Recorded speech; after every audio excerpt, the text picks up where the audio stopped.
Il serait subjectif d'attribuer le drame survenu à Douala dans la nuit de samedi à dimanche aux intempéries, même si la capitale politique est sujette aux pluies diluviennes depuis peu. Les effondrements d'immeubles sont fréquents au Cameroun. Donné par exemple en 2016, les autorités de cette ville avaient identifié 500 immeubles sous la menace d'un effondrement. Le non-respect des normes est réel. Le drame survenu à Douala faisant plusieurs morts et des blessés vient s'ajouter à la longue liste des effondrements déjà enregistrés au Cameroun.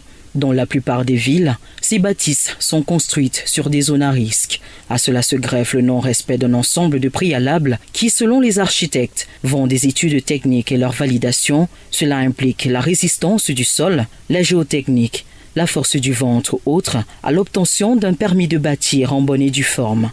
Ces normes sont très souvent biaisées par les propriétaires qui, motivés par l'appât du gain, s'entourent d'amateurs et ce au mépris des multiples conséquences. Que dire alors de la main-d'œuvre non qualifiée et généralement abondante? Celle-ci, recrutée par affinité, s'approvisionne à la quincaillerie du coin ou en seconde main. Le facteur qualité-fiabilité aux oubliettes. Hélas, les conséquences sont là, tout aussi parlantes les unes que les autres, et la liste des victimes s'allonge au fil des années. De l'urgence de revenir aux fondamentaux en matière de construction au Cameroun. Il s'agit, à défaut de stopper la saignée, d'appeler à la responsabilité des acteurs impliqués dans la chaîne.